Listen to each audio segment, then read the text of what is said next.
इसलिए कहते हैं कि आपने MA1 किया, MA2 किया, एम एम क्या कहते हैं, MA1 किया, MA2 किया और F2 किया, जिसके अंदर आपने मेजर की पढ़ा। और ये 5 सेक्शंस हैं जो मिलकर क्या बनाते हैं, performance measurement, which is F5। सही है। हम किसी भी ऑर्गेनाइजेशन को देखते हैं तो उसमें नॉर्मली हमारा इनिशियल पॉइंट क्या होता है, उस किसी भी कोई भी हम काम स्टार्ट करने लगे हैं, किसी किस्म का बिजनेस है, तो सबसे पहले कोई ना कोई एम होता है, कोई विजन होता है। आप उसके हिसाब से मिशन स्टेटमेंट बना लेते हैं। एक इनिशियल स्टेप है आपका, मेन एम है। अब मेन एम तो आपका है, उसके बाद आपने ये देखना है कि उस एम को पूरा कैसे करना है। उसके लिए आप क्या बनाते हैं, स्ट्रैटेजी बनाते हैं। स्ट्रैटेजी ज्यादातर क्या होती है, लॉन्ग टर्म प्लानिंग, यानी कि अच्छा मेरी जो स्ट्रैटेजी है, इस एम को, जो मेरा मकसद है, जो मेरा एम्बिशन है, इसको पूरा करने के लिए ये लॉन्ग टर्म में स्ट्रैटेजी होनी चाहिए। सही है। उसके बाद अब आप कहते हैं कि थोड़े से शॉर्ट स्टेप्स उसके क्या हैं, सालाना मुझे क्या करना पड़ेगा अगर मैं लॉन्ग टर्म में ये अचीव करना चाहता हूँ। तो इसका मतलब है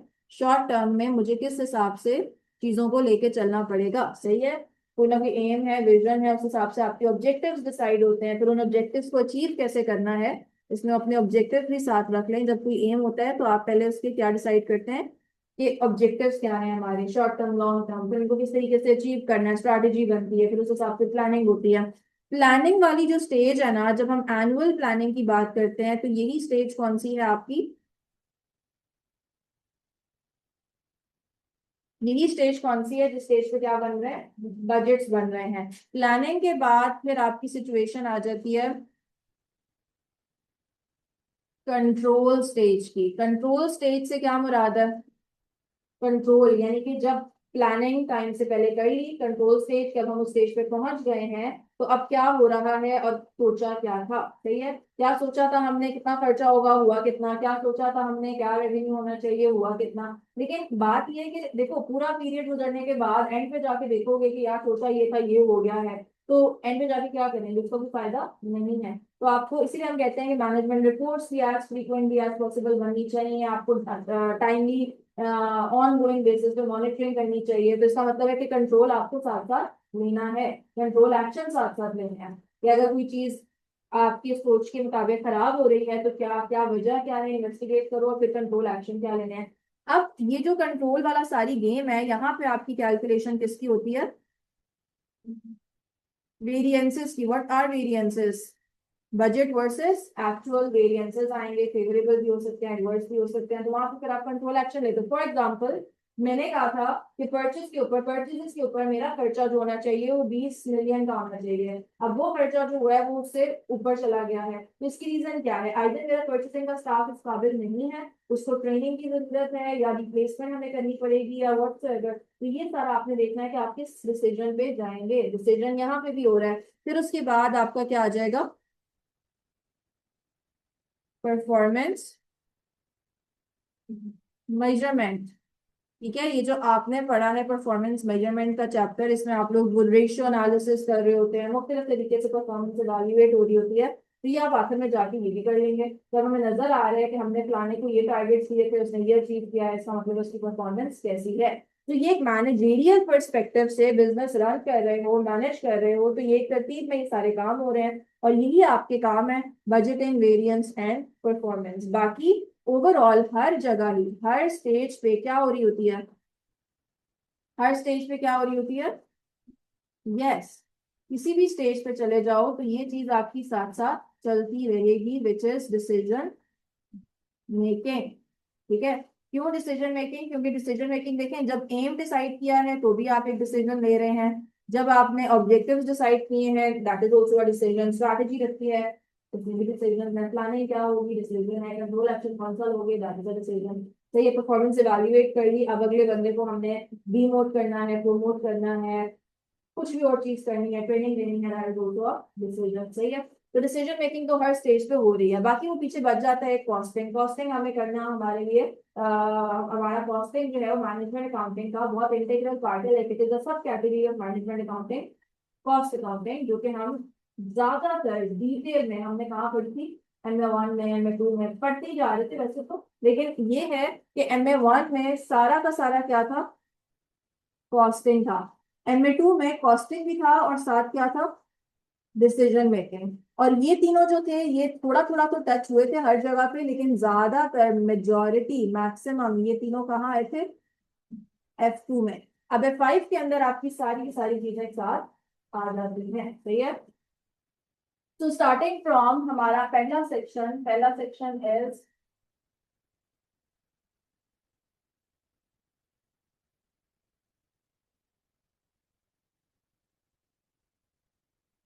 पहला सेक्शन क्या है, एडवांस कॉस्टिंग, सही है, advance costing.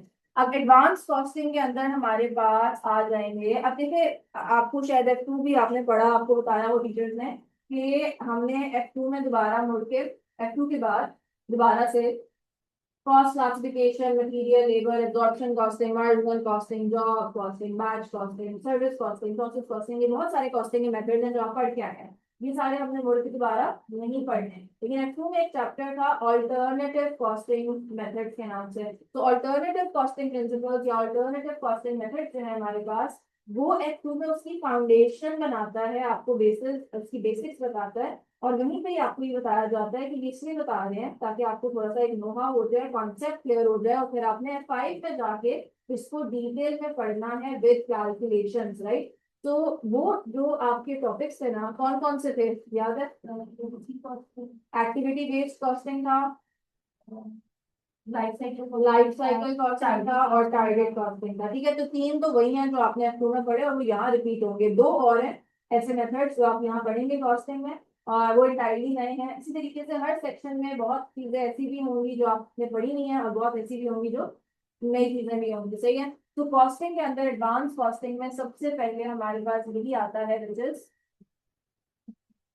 Activity based costing, short form में हम इसको क्या बोलते हैं, एबीसी। अच्छा, एबीसी के बाद दूसरा क्या आ जाएगा,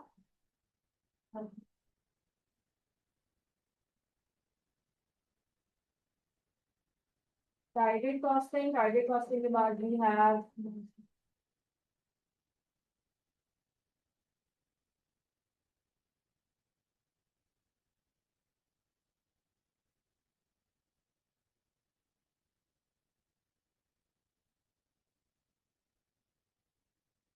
दो जो नए टॉपिक हैं उसमें एक आपके पास है थ्रूपुट अकाउंटिंग, और एक हमारे पास है एनवायरमेंटल मैनेजमेंट।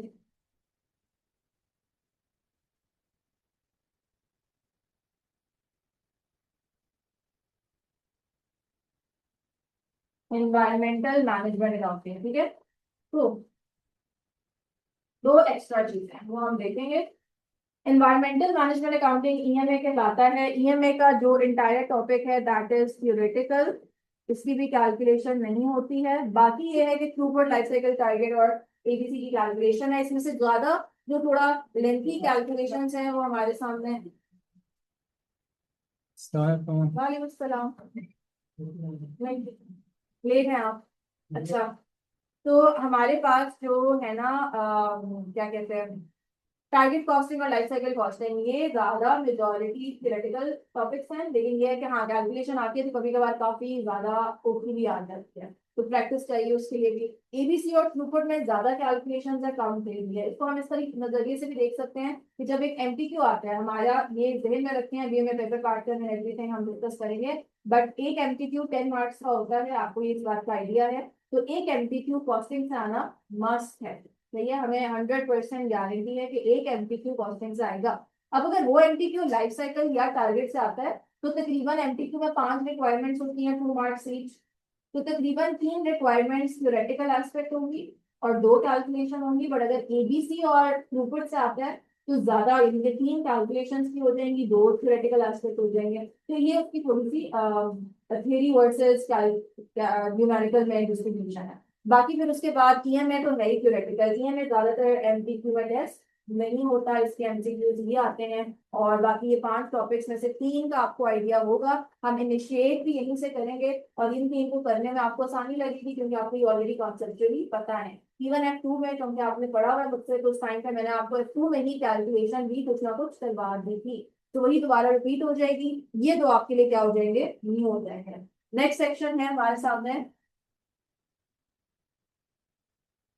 अच्छा, ये जो पूरा आपको बताया है, ये आपका सारा का सारा, ये आपका सारा कौन सा चैप्टर है, चैप्टर नंबर 4। सही है, इसको ध्यान में रखें। उसके बाद दूसरा सेक्शन हमारे पास आ जाता है जिसका, यस, दूसरा सेक्शन है जी डिसीजन मेकिंग। डिसीजन मेकिंग में आपका चैप्टर नंबर 5। अब देखिए कितने टॉपिक्स थे कॉस्टिंग में, 5 टॉपिक्स थे, 5 ही डिसीजन मेकिंग में है। द डिफरेंस इज कि ये एक चैप्टर पे मुश्तमिल है और डिसीजन मेकिंग 5 चैप्टर पे मुश्तमिल है। सो 5 6 7 8 एंड 9। तो चैप्टर 5 to 9 हमारे डिसीजन मेकिंग के चैप्टर्स बन जाते हैं। डिसीजन मेकिंग के चैप्टर्स में सबसे पहले, ये भी आपके फेमिलियर वर्ड्स हैं, फॉर एग्जांपल सबसे पहले हमारा आता है कॉस्ट वॉल्यूम प्रॉफिट, यानी कि CVP, cost volume profit, CVP याद है? सही है। सीवीपी एनालिसिस अगर तुमने किया था मुदस्सिर साहब, याद है? कितना जमाने पहले किया था मुदस्सिर? हम्म,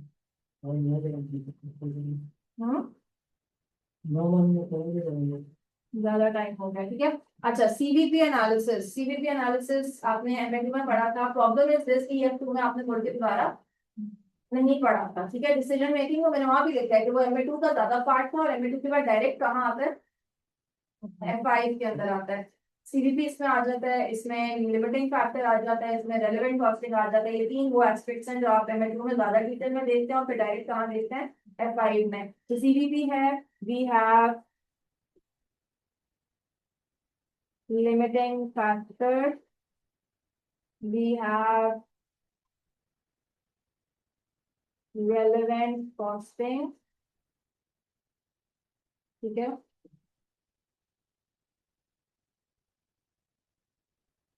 3 तो पुराने हो गए। अगेन जो पुराने टॉपिक्स हैं एमए2 वाले, इसमें एमए2 का भी रिवाइज करेंगे पहले। तकरीबन आप कह लें कि एमए2 में फर्क सिर्फ इतना है कि यार एमए2 में यही चीजें करते हुए आप लोग लगाते थे तकरीबन रेलेवेंट कॉस्टिंग में 4 दिन लग गए, या जो भी प्रैक्टिस हफ्ता लग गया। F5 में आके हम क्या करेंगे, 2 घंटे की क्लास है तो 1 घंटे में हमने एमए2 वाला हिस्सा रिवाइज कर लेना है, सही है। फिर हम फर्दर मूव कर जाएंगे एडवांस के ऊपर। तो आपने सीपीपी पढ़ा, एमए2 में आपने सिंगुलर प्रोडक्ट का सीवीपी एनालिसिस पढ़ा, F5 में आपने मल्टीपल प्रोडक्ट्स का पढ़ना है। लिमिटिंग फैक्टर आपने एमए2 में पढ़ा, आपने सिंगुलर लिमिटिंग फैक्टर एनवायरनमेंट, एक ऐसी एनवायरनमेंट जिसमें एक ही लिमिटिंग फैक्टर है, उसको डील करना सीखा। अब हम देखेंगे अगर मल्टीपल लिमिटिंग फैक्टर्स हो तो क्या करना है, सही है। रेलेवेंट कॉस्टिंग आपने पढ़ा था, एग्जैक्ट सेम है 5 में, उसकी नॉलेज वाइज वही है, बट द डिफरेंस है उसकी एप्लीकेशन। एमए2 में आपने उसको इस तरीके से तैयार किया था, just to solve the MCQ, जब आपको 20 मार्क्स का सीआरक्यू करना पड़ेगा, जो कि आसान नहीं होता, सही है। तो इसकी इसकी इसकी इम्प्लीमेंटेशन, इसकी प्रैक्टिस इज वेरी इंपॉर्टेंट। तो ये बड़ा हाई पेंस की बहुत ज्यादा रेलेवेंट कॉस्टिंग की 5 में कि ओवरऑल ही सबसे मुश्किल टॉपिक समझा जाता है, सबसे मुश्किल समझा जाता है। और मजे की बात यह है कि इसमें पढ़ने के लिहाज से कोई नई चीज नहीं है, सारा कुछ क्या है, पुराना है। तो इसलिए नया है क्या, क्वेश्चन, हर क्वेश्चन, कोई बहुत एक्सपर्ट भी हो तो उसको आप नया क्वेश्चन लाके रेलेवेंट कॉस्टिंग का दो तो एक दफा थोड़ा सा घूम जाता है इंसान, ठीक है। अच्छा, रेलेवेंट कॉस्टिंग के बाद हमारे पास आ जाता है दो थोड़े से रिलेटिवली आपके ऐसे टॉपिक्स हैं जो आपने ज्यादा नहीं पढ़े, जिनमें हमारे पास आ जाता है एक प्राइसिंग, ठीक है। प्राइसिंग आपको थोड़ा बहुत बीटी से याद होगा, आपने price penetration pricing, market skimming, market penetration, और ये कैप्टिव प्रोडक्ट प्राइसिंग, ये चीजें पढ़ी नहीं है। तो आधा चैप्टर ये भी थ्योरी बेस्ड है और बाकी का कुछ कैलकुलेशन है, बट वो नई कैलकुलेशन है, वो आप इंटायरली पढ़ेंगे। और आखिरी क्या हमारे पास बचता है, रिस्क एंड अनसर्टेनिटी, ठीक है। रिस्क एंड अनसर्टेनिटी, ये आपको थोड़ा सा एक्सक्यूज से अगर याद हो, आपने एक्सपेक्टेड वैल्यूज एंड प्रोबेबिलिटीज पढ़ के आए थे, थोड़ा सा अगर जेहन में लेके आए तो वो थोड़ा सा इसके अंदर उसका टच है, बाकी बहुत सारी चीजें नहीं है, आप पहले दफा पढ़ रहे होंगे। तो सिमिलरली जिस तरह ये दो कम्प्लीटली न्यू थे, इसी तरीके से ये भी आप कह रहे हैं न्यू है, और कुछ इसमें पुरानी चीजें भी हैं। अच्छा, उसके बाद हमारे पास नेक्स्ट आता है कौन सा सेक्शन, बजटिंग। बजटिंग में हमेशा दो चीजें आती हैं, सही है। चाहे आप स्टार्टिंग फ्रॉम MA2 आपने जब बजटिंग पढ़ा था तो उसमें एक चैप्टर होता था जिसका नाम होता था कैश बजट।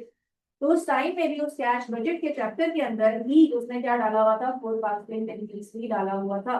तो जहां जहां बजट की बात होती है, क्योंकि फ्यूचर की बात हो रही है, आपको पता है मैनेजमेंट अकाउंटिंग में फ्यूचर देखते हैं, जैसे फाइनेंशियल में सिर्फ क्या होता है प्रेजेंट, और मैनेजमेंट में आपने क्या पढ़ा, present plus future, past plus future, ठीक है। तो फ्यूचर की जो बात हो रही है उसकी वजह से जाहिर है फोरकास्टिंग टेक्निक्स भी आनी चाहिए।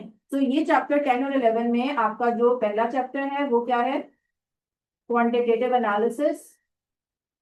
इसको क्वांटिटेटिव एनालिसिस बोल लें या आप बोल लें एनालिटिकल टेक्निक्स बोल लें या आप फोरकास्टिंग टेक्निक्स बोल लें, या आपके ऊपर है, एक ही बात है, क्वांटिटेटिव टेक्निक्स या एनालिसिस। और दूसरा क्या हो जाएगा, बजटिंग इटसेल्फ।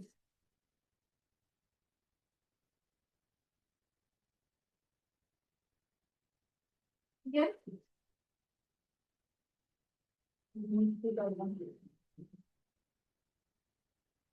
क्वांटिटेटिव टेक्निक्स में कौन कौन सी आ जाती है, याद है कोई एक आदमी,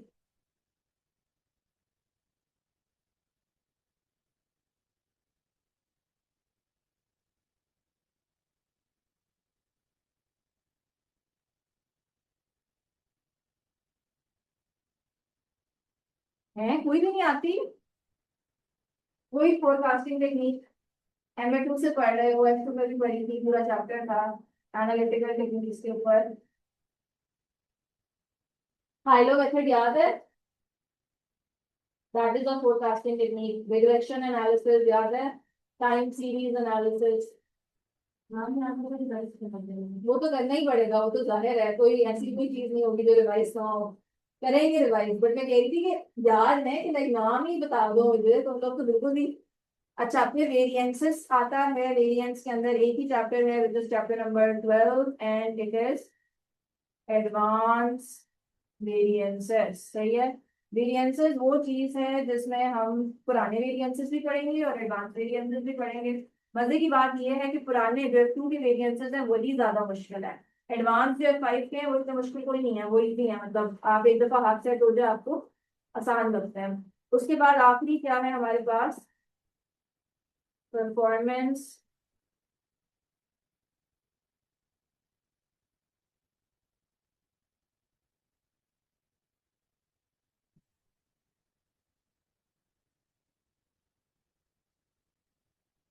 चैप्टर नंबर 13 से 15, बस 15 चैप्टर्स हैं,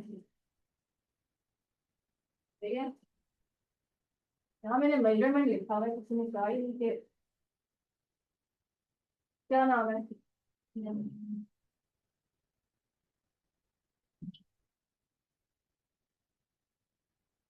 बस फातिमा में यही देख रही थी कि तुम लोग जाग रहे हो या सो रहे हो।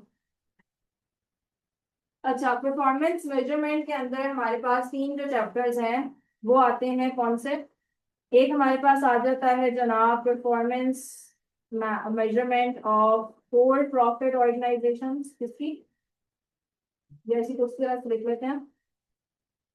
आप लोगों को याद होगा आपने F2 में भी परफॉर्मेंस का पूरा चैप्टर पढ़ा था, सही है। उसमें एक चैप्टर होता था, काफी लेंथी होता था, और उस एक चैप्टर में तीन टॉपिक्स थे, फॉर प्रॉफिट ऑर्गेनाइजेशन की performance measurement, not for profit की परफॉर्मेंस मेजरमेंट एंड डिविजन्स की परफॉर्मेंस मेजरमेंट। F5 में उसने उसी तीनों को क्या कर दिया है, तीन चैप्टर्स में स्प्लिट कर दिया है, सही है। तो we have for profit, for profit organisations की परफॉर्मेंस मेजरमेंट, ठीक है। we have divisions,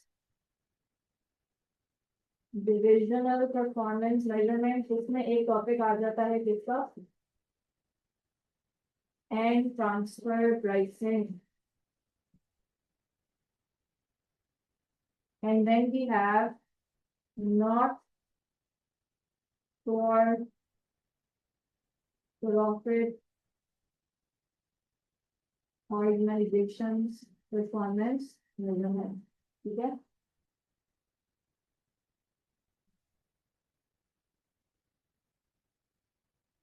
transfer pricing भी एक ऐसा टॉपिक है जिसको बड़ा कहा जाता है कि बड़ा कोई औखा है, बट ये इतना नहीं है, ये आपका रेलेवेंट कॉस्टिंग से तो इजी है। करेंगे खैर सारी चीजों की प्रैक्टिस। बाकी तीन चीजें तो आपने F2 में भी पढ़ी थी, वही हैं, उनका आगे तो फर्दर डिटेल है। प्रैक्टिस इम्प्लीमेंटेशन थोड़ी ज्यादा चेंज है ऑफ कोर्स। F2 में आप उसको 2 मार्क्स के क्वेश्चंस एमसीक्यूज एंड एमसीक्यूज करने के लिए तैयार करते थे, अब आपको 20 मार्क्स के सीआरक्यू के लिए इसको तैयार करना है, और आपको पता है कि इसमें से सीआरक्यू मस्ट आता है, ठीक है। तो ये तो सिचुएशन होगी आपके सिलेबस की। अब बारी आती है पेपर पैटर्न वगैरह को डिस्कस कर लेते हैं। पेपर पैटर्न में आपको क्या पता था कि कितने 15 एमसीक्यूज हैं, every MCQ is of 2 marks, कितने बन गए 33 आपके पास एमसीक्यूज हैं, every MCQ is of 10 marks, तो ये भी आपका 30 हो जाता है। Two you have CRQs and every CRQ is of 20 marks, और ये आपका हो गया 40। तो एग्जाम इज 100 मार्क्स का एज यू नो, और 50 इज पासिंग। अब इसमें से एक एमसीक्यू मस्ट कहाँ से आ रहा है, कॉस्टिंग से, और एक CRQ मस्ट कहाँ से आ रहा है, परफॉर्मेंस से। तो ये आपको आपको F5 के अंदर पेपर प्रिडिक्टेबल नहीं होता, और आपको सिर्फ यही एक बात है जो क्लैरिटी से पता है। अब वो अलग बात है कॉस्टिंग में से ABC से आ जाए, MCQ टारगेट से आ जाए, लाइफ साइकिल से आ जाए, थ्रूपुट से आ जाए, आपको नहीं आएगा, सही है। किसी के एग्जाम में कुछ आ जाएगा, किसी का कुछ आ जाएगा। सिमिलरली नीचे देखें तो 20 मार्क्स का CRQ हमें नहीं पता, नॉट फॉर प्रॉफिट से आ सकता है, फॉर प्रॉफिट में सिंपल आ सकता है, बैलेंस स्कोर कार्ड के थ्रू आ सकता है, बिल्डिंग ब्लॉक के थ्रू आ सकता है, देयर आर डिफरेंट मॉडल, सही है। फिर इसके अलावा अगर ये नहीं आया तो डिविजनल का आ सकता है, ट्रांसफर प्राइसिंग और डिविजनल मिक्स आ सकता है। तो कुछ भी इसके अंदर से हो सकता है। तो 20 मार्क्स का क्लैरिटी है कि परफॉर्मेंस से आना है, उसमें भी फर्दर बहुत सारे टॉपिक्स हैं जिनमें से कहीं से भी वो क्वेश्चन कर सकता है। अच्छा, अब बाकी फिर रह जाती हैं तीन आपके पास फर्दर चीजें रह गई हैं, दो MCQs यू हैव लेफ्ट, और एक क्या रह गया है, CRQ।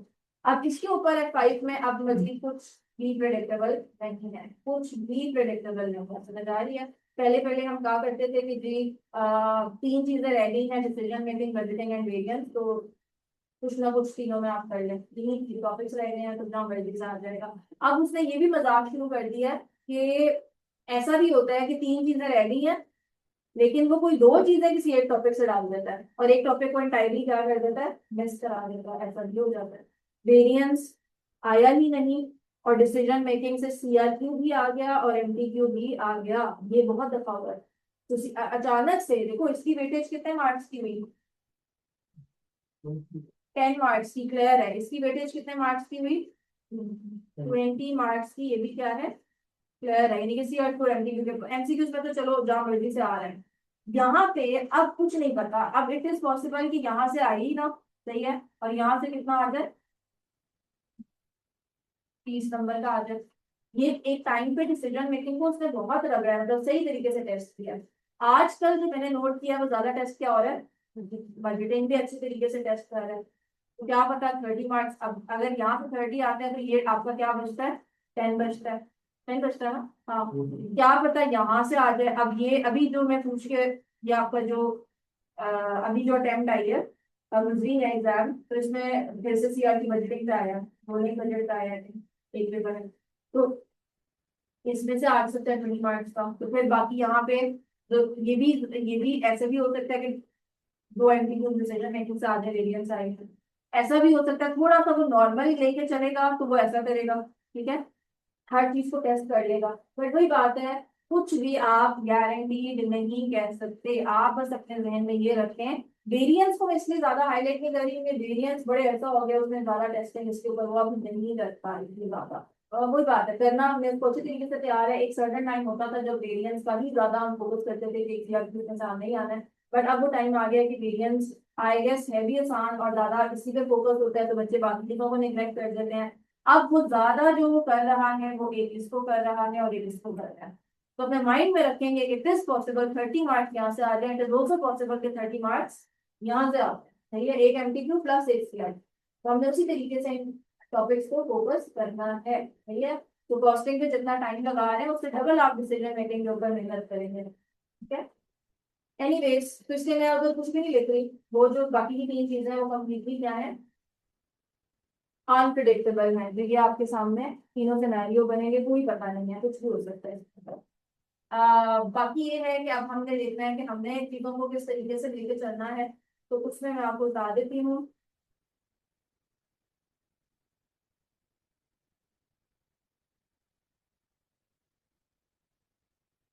हमारा ना कोर्स स्टार्ट हो रहा है, इट इज 10th ऑफ, हाँ जी, तो 10 जून से लेके 31 जुलाई तक अपने माइंड में रखें आपने क्या क्या खत्म करना है।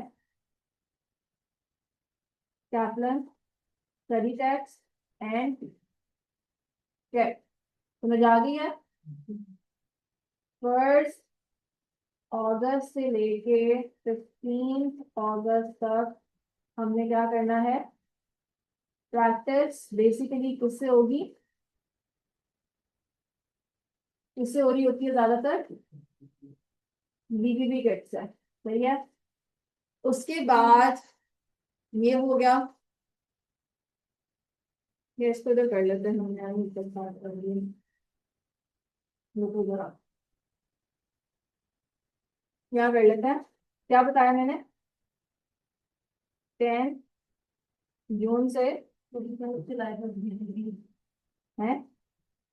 से 31 जुलाई तक क्या करना है, कैप्लन। कैप्लन का देखें कोर्स कवर आपका हो जाता है, कोई भी आप सब्जेक्ट उठा ले, 1 महीना पहले, 1 महीना प्रैक्टिस का होता है तो आपका कोर्स कवरेज हो जानी चाहिए। चलो 1 महीने मैक्सिमम भी लगा लो, 5 दिन ऊपर लगा लो।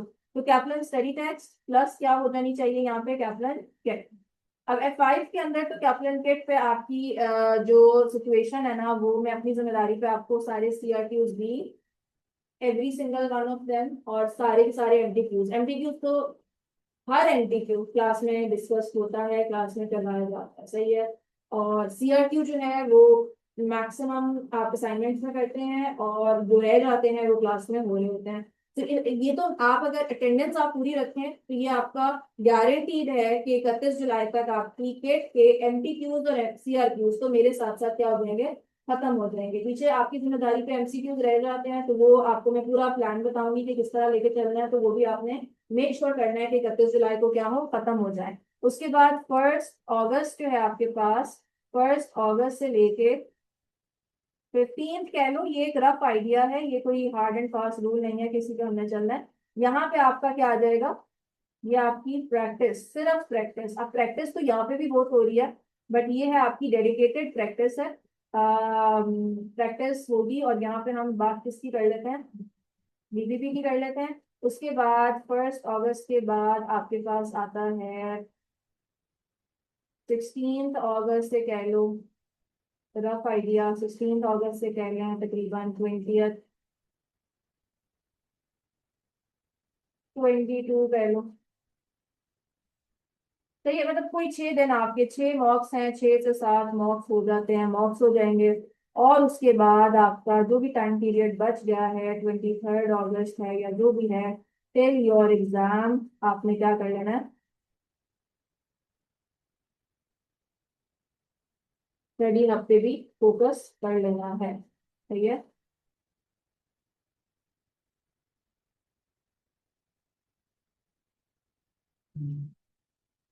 अब इसके लिए अगर आप ये सब कुछ कर लेते हैं 5 में, क्योंकि 5 अगेन आपको पता है पासिंग इतनी अच्छी नहीं है, बट पास कर लेते हैं बच्चे।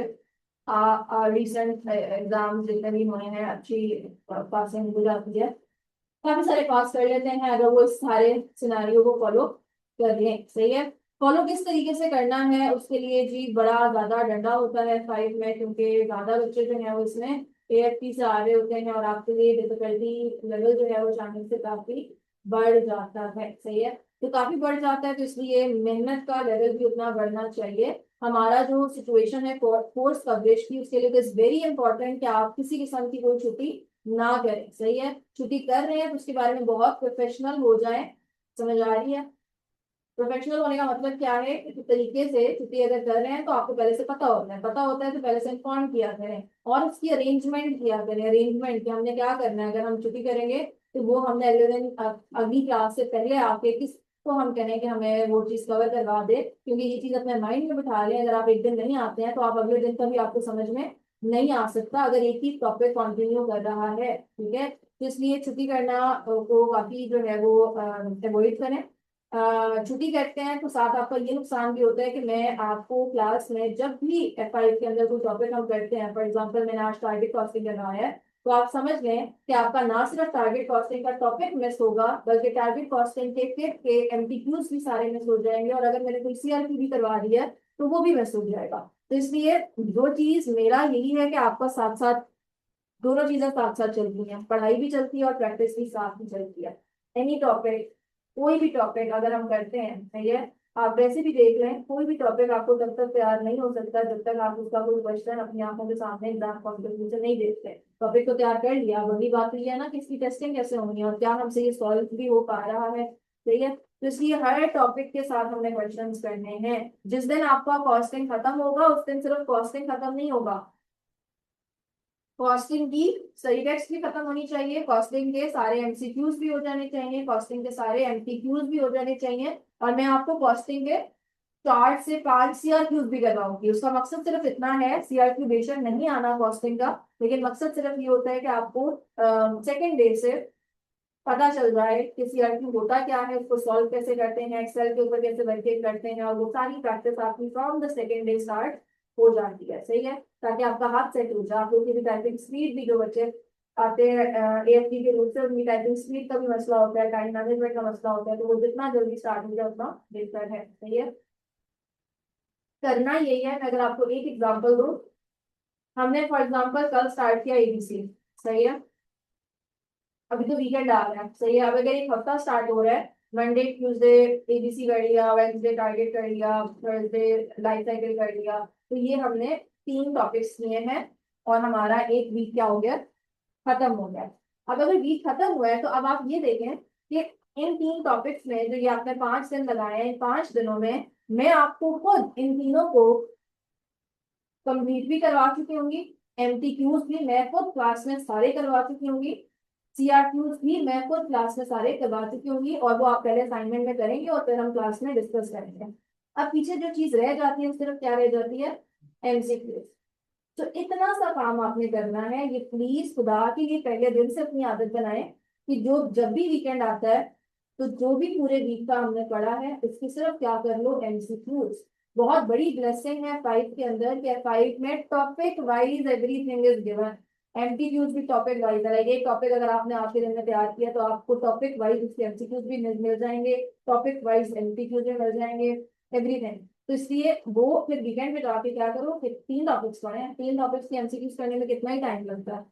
बट अगर आप नहीं करते हैं वीकेंड्स पे और फिर वो वीकेंड का अगला वीकेंड अगला अगला करके इकट्ठा होता रहता है होता रहता है होता रहता है, तो फिर वो एमसीक्यूज रह जाएंगे, और फिर आपकी आखिर में जाके वही बात है, सीआरक्यूज मैं करवा लूंगी डंडे के जोर पे, एमसीक्यूज क्लास में हो जाते हैं। प्रॉब्लम फिर ये आता है कि जब एग्जाम रिव्यू आता है बच्चे का बाद में, जब वो एफआई दे लेता है, तो सबसे वो लैक जो कर रहा होता है, वो काम कर रहा होता है एमसीक्यूज में, एमसीक्यूज में, सही है, वो तीनों क्या आता है ना। और एमसीक्यूज में भी लैग करने का बात ही होती है कि सीआरक्यूज में बड़ी गुंजाइश होती है। सीआरक्यू में आप जो मर्जी लिख रहे हैं, आपको पता है कि मेथड के भी मार्क्स मिल जाते हैं, आगे पीछे गुंजाइश भी होती है, बट एमसीक्यूज में आपको पता है कि अगर चार चार स्टेटमेंट्स हैं, ट्रू एंड फॉल्स बताना है, कोई एक भी गलत होगी तो 2 नंबर गए, राइट। तो ये मसले आते हैं, 4 से 5 स्टेटमेंट्स आ जाती हैं, फिर अब सारी सही भी है, कोई एक गलती हो गई है तो वो मसला बन जाएगा। तो अपनी एमसीक्यूज की प्रैक्टिस भी सही करनी है, प्रैक्टिस के ऊपर बहुत ज्यादा फोकस करना है, और इसी तरीके से एग्जैक्टली इस तरीके से जो बताया है चीजों को लेके चलना है, सही है। Assignments, assignments, attendance, test and mocks बहुत जरूरी है, सही है। F5 के ड्यूरिंग द कोर्स आपके कितने टेस्ट हो जाते हैं, 6 टेस्ट हो जाते हैं, सही है। मॉक्स भी कितने हैं, 6 से 7 तो हमारे क्या है, मॉक्स हैं। 6 टेस्ट हैं, 6 मॉक्स हैं, तो काफी सारी प्रैक्टिस है। उसके अलावा भी फर्दर प्रैक्टिस का मटेरियल मौजूद है। तो आप वो वाले होने चाहिए स्टूडेंट्स जो एंड पे आके ये कहें कि हम सब कर चुके हैं, अब हमें और भी कुछ दे दें। सही है। वो वाले ना हो जो आपके दिनों में आके कहते हैं अगर एक किट तो होती तो वो बीपीपी करें या कैप्लन करें। मैंने तो क्या कहा है, सब करें। सही है।